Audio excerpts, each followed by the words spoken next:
ফিরে এলাম ক্যালিফোর্নিয়া সিরিজের দ্বিতীয় পর্ব নিয়ে, এই জায়গাটাকে ভালো করে চিনতে আর আপনাদেরকে সঙ্গে নিয়ে ঘুরতে। ব্যস্ত এয়ারপোর্ট আর ব্যস্ত শহর দেখলেই বোঝা যায়। ক্যালিফোর্নিয়াতে এসে আমরা অন্যান্য যে বড় এয়ারপোর্টগুলো আছে সেগুলোকে চুজ না করে সান ফ্রান্সিসকো চুজ করলাম, কারণ এখান থেকে যে গাড়ি আমরা রেন্টে নেব যাওয়ার জন্য সেই সমস্ত রেট এবং ফ্লাইটের খরচা খুব রিজনেবল পড়েছে compare to other major airports like Los Angeles. অনেকটা ভেগাসের মতন। হ্যাঁ। তবে এক্সাইটমেন্টের মাঝখানে একটা জিনিস বলতে ভুলেই গেছি, যে ইউএসএর 50টা স্টেটের মধ্যে ক্যালিফোর্নিয়াতে তেলের দাম সব থেকে বেশি। আসলে যেখানে ডিমান্ড বেশি, দাম বেশি হতে বাধ্য। এমনি কি আর ক্যালিফোর্নিয়া আমেরিকার সব থেকে জনবহুল রাজ্য?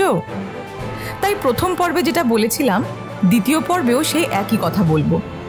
ক্যালিফোর্নিয়াতে যেমন একদিকে পয়সা বেশি খরচা হওয়ার দুঃখ, কষ্ট, বেদনা, ঠিক তেমনই আরেক দিকে এই একই রাজ্যে দৃষ্টান্তকর জায়গা ঘুরে দেখার আনন্দ, আশ্চর্য আর উত্তেজনা। এবং এই সব অনুভূতিকে কাজে লাগিয়ে আমরা এবার তৈরি করব আমাদের ক্যালিফোর্নিয়ায় করা প্রথম ভ্রমণ গল্পের উপস্থাপনা। তবে ভ্রমণ মানে শুধু টোটো করে ঘুরে বেড়ানো নয়। আমাদের কাছে ভ্রমণ মানে সিলেবাসের বাইরে পড়াশোনা করা, নতুন কিছু জানার একটা উদ্দেশ্য পাওয়া, আর সেটাকে আপনাদের সাথে ভাগ করে নেওয়া। আমাদের এই ক্যালিফোর্নিয়া সিরিজের প্রথম পর্বে আমরা আমেরিকার পূর্ব প্রান্ত থেকে পশ্চিম প্রান্ত 8 ঘন্টা প্লেন যাত্রা করে এলাম, এবং এত বড় দেশের টাইম জোন তফাতের কারণে 3 ঘন্টা ট্রাভেল টাইম থেকে বাঁচাতেও পারলাম।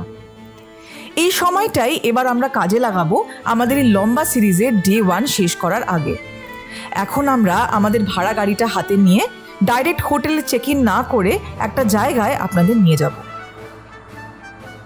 সমুদ্রের পাশ দিয়ে এমন একটি অসাধারণ রাস্তা যেটা না জানি কত হলিউড মুভিজে দেখেছি, এবং সেখানেই আমি প্যাসিফিক ওশানের সাথে প্রথম সাক্ষাৎ করেছি। কিছুক্ষণ আগে ভেবেছিলাম মাঝখান থেকে লুকটাকে কেটে বেরিয়ে যাবো, দেখাচ্ছি, আপনাদেরকেও দেখাচ্ছি। শুধু এটাই নয়, সিরিজটায় আপনারা সঙ্গে থাকলে এই পৃথিবীর একরকম দৈত্যের সাথেও পরিচয় করাবো। এই নিচে যে স্ট্রাকচারটা করা রয়েছে এটা হচ্ছে বেসিক্যালি ওই জায়ান্ট শারমানের যে এন্টায়ার যে ট্রাঙ্কটা, ওর যে এরিয়াটা কতটা সেটা বোঝানোর জন্য নিচে এটা করা রয়েছে। শুরু করতে চলেছি আমাদের আবার একটি নতুন ভ্রমণ গল্প, ওয়াকি অ্যাডভেঞ্চার প্রেজেন্টস ক্যালিফোর্নিয়া সিরিজের দ্বিতীয় পর্ব। প্রথম পর্বটা তো পূর্ব থেকে পশ্চিম প্লেনে করে আসতেই সময় বেরিয়ে গেল, তাই আজকের এপিসোডে আমরা চেষ্টা করব এই যাত্রার প্রথম দিনটা শেষ করে অ্যাটলিস্ট দ্বিতীয় দিনে গিয়ে পৌঁছাই। তাই এখন বকে আর বেশি করব না দেরি, সান ফ্রান্সিসকো এয়ারপোর্ট থেকে গাড়ি নিয়ে গল্পের ড্রাইভিং সিটে এবার আমরা বসি। চলুন শুরু করি।